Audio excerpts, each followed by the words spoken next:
जय हिंद साथियों, मैं अपने इस वीडियो में आपका पुनः स्वागत करता हूं। दोस्तों, आज के इस वीडियो में हम बात करेंगे बेसिकली दो टॉपिक पर। पहला नंबर हम लोग समझेंगे कि विशिष्ट ऊष्मा किसे कहते हैं, स्पेसिफिक हीट। और दूसरा नंबर हम लोग समझेंगे ऊष्माधारिता क्या है, हीट कैपेसिटी क्या चीज़ है। तो आइए एक एक करके समझने का प्रयास करते हैं। विशिष्ट ऊष्मा, देखिए, किसी पदार्थ के एकांक द्रव्यमान का 1 डिग्री ताप बढ़ाने के लिए आवश्यक ऊष्मा की मात्रा को हम उस पदार्थ की विशिष्ट ऊष्मा कहते हैं। अर्थात कहने का मतलब कोई पदार्थ है और उसका जो द्रव्यमान है वो एकांक है।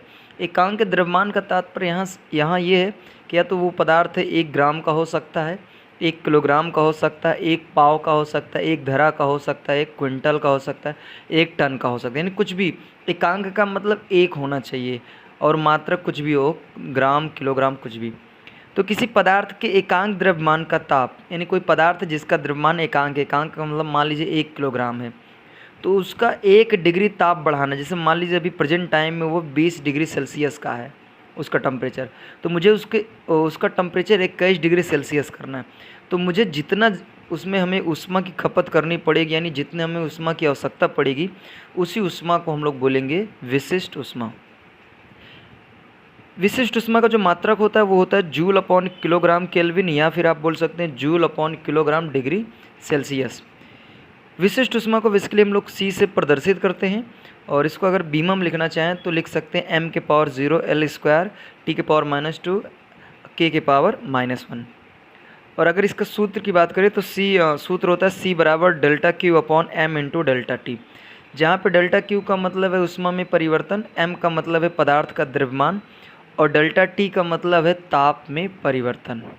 तो उम्मीद करूँगा दोस्तों विशिष्ट ऊष्मा का सारा टॉपिक आप सबको समझ में आ गया होगा। अब बात करते हैं ऊष्माधारिता क्या चीज़ है। देखिए, ऊष्माधारिता, धारिता का मतलब होता है कि कितना वो धारण कर सकता है। जैसे मान लीजिए सपोज दैट हम बात करें ऊष्माधारिता की नॉर्मल परिभाषा, तो हम ये कह सकते हैं कि कोई पदार्थ जितना अधिक से अधिक ऊष्मा का धारण कर सकता है, अर्थात अपने अंदर ऊष्मा को समाहित कर सकता है, उसे हम उस पदार्थ की ऊष्माधारिता कहते हैं या फिर हीट कैपेसिटी कहते हैं।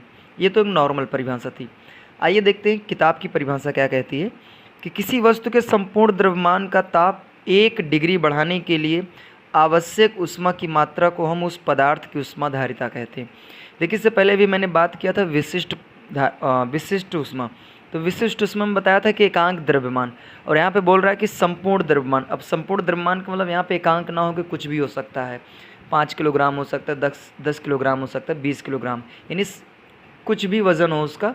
तो उसके संपूर्ण द्रव्यमान में 1 डिग्री ताप बढ़ाने के लिए जो आवश्यक ऊष्मा की मात्रा है, उसे हम उस वस्तु की ऊष्माधारिता कहते हैं। या फिर नॉर्मली आप ये बोल सकते हैं कि कोई पदार्थ जितना अधिक से अधिक अपने अंदर ऊष्मा को धारण कर सकता है, अर्थात अपने अंदर ऊष्मा को एब्जॉर्व कर सकता है, उसे हम लोग ऊष्माधारिता या हीट कैपेसिटी कहते हैं। देखिए, किसी वस्तु की ऊष्माधारिता जो होता है वस्तु के द्रव्यमान तथा वस्तु के पदार्थ की विशिष्ट ऊष्मा के गुणनफल के बराबर होता है। अर्थात हम कह सकते हैं कि वस्तु की जो ऊष्माधारिता होता है वो बराबर होता है वस्तु के द्रव्यमान गुणे विशिष्ट ऊष्मा के। अगर बात करें कि ऊष्माधारिता का जो मात्रक होता है, तो ऊष्माधारिता का एसआई मात्रक जूल अपॉन डिग्री सेल्सियस, या फिर कह सकते हैं जूल अपॉन केल्विन। तो उम्मीद करूंगा दोस्तों आज हमने बेसिकली 2 टॉपिक पर बात किया, उस विशिष्ट ऊष्मा क्या चीज़ है और ऊष्माधारिता किसे कहते हैं।